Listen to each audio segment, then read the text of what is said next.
Hi అండి. Welcome to Sweety Sravya all in one YouTube channel. ఈరోజు చాలా యమ్మీగా ఉండే కొత్తిమీర టమాటో చట్నీ ఒక్కసారి నా స్టైల్లో చేసుకుని చూడండి. చాలా చక్కగా ఉంటుంది, తిని కొలిది తినాలనిపిస్తుంది. దాన్ని తయారు చేసుకునే విధానం చూద్దాం. ముందుగా ఒక 10 పచ్చిమిర్చి, చింతపండు, ధనియాలు, ఇంకా కొంచెం శనగపప్పు, అలాగే ఒక 3 టమాటాలు, ఒక పెద్ద కొత్తిమీర కట్ట. తయారు చేసుకునే విధానం: ముందుగా కళాయి పెట్టుకుని తగినంత ఆయిల్ పోసుకుందామండి. తర్వాత అందులో ఫస్ట్ శనగపప్పు వేసుకుని దూరగా వేయించుకుందాము. దూరగా వేగిన తర్వాత అందులో తీసుకున్న ధనియాలను కూడా వేసుకుందాము.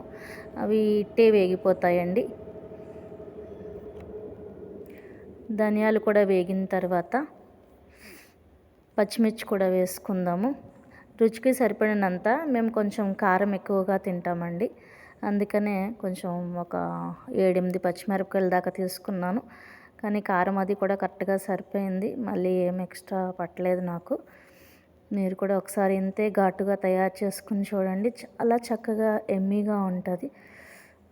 ఒకసారి ఇలా ఈ విధంగా తయారు చేసుకుంటే మళ్ళీ ప్రతిసారి కూడా ఇదే విధంగా తయారు చేసుకుంటారు మీరు. చక్కగా పచ్చిమిర్చి వేగిపోయినాయి. కరివేపాకు కూడా వేసుకుందాం. ఆయిల్లో మగ్గితే కరివేపాకు కరకరలాడుతూ చాలా బాగుంటుంది. అలాగే పిల్లలు కూడా తీసి పక్కన పెట్టడానికి ఉండదండి. శనగపప్పు కూడా చక్కగా వేగిపోయిన తర్వాత టమాటా కూడా వేసుకుందాము. టమాటా కొంచెం సేపు మగ్గపెట్టాలండి. పై తోలు అంతా సెపరేట్ అయ్యేంత వరకు కూడా టమాటాను చక్కగా వేగనివ్వాలి ఆయిల్లోని.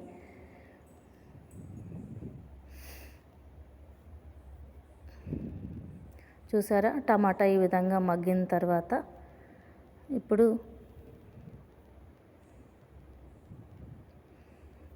మనం తరిగి పెట్టుకున్న కొత్తిమీర, శుభ్రంగా కడిగి పెట్టుకుని పక్కకు పెట్టుకున్న కొత్తిమీరను కూడా వేసుకోవాలి.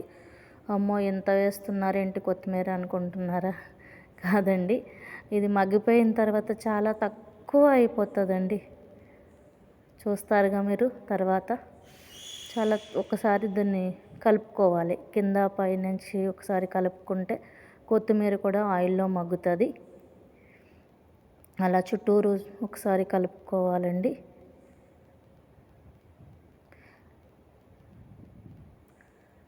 దాని తర్వాత చిన్న నిమ్మకాయ సైజ్ అంత చింతపండును కూడా యాడ్ చేయాలి.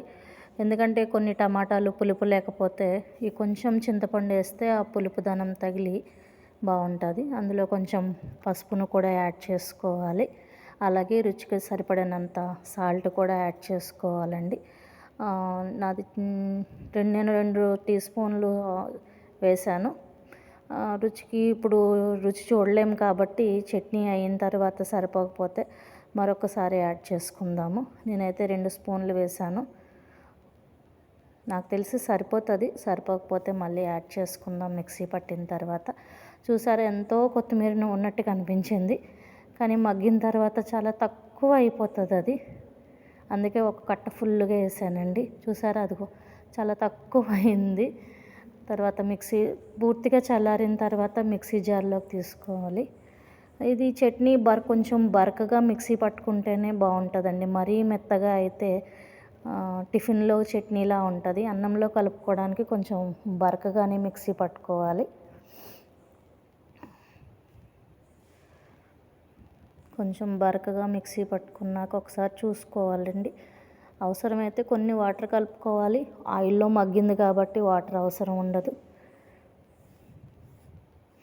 చూసారు, ఇట్లా కొంచెం బరకగా అయిన తర్వాత ఒకసారి టేస్ట్ చూసుకొని నాకు కొంచెం సాల్ట్ తగ్గినట్టు అనిపించింది కాబట్టి కొద్దిగా సాల్ట్ యాడ్ చేసుకుని కలుపుకున్నాను నేను.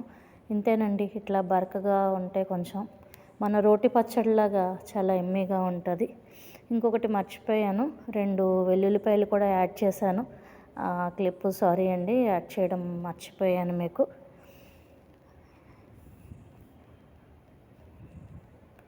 ఇంతేనండి, టమాటో కొత్తిమీర పచ్చడి చాలా అంటే చాలా ఎమ్మీగా కుదిరింది. వేడి వేడి అన్నంలో ఈ టమాటా కొత్తిమీర వేసుకుని తిన్నాము. ఎంత బాగుందో అండి. మొత్తం ఒక రోజులోనే ఖాళీ అయిపోయిందండి మొత్తం మా ఇంట్లో అయితే. ఓకే. థ్యాంక్ యూ అండి. బాయ్.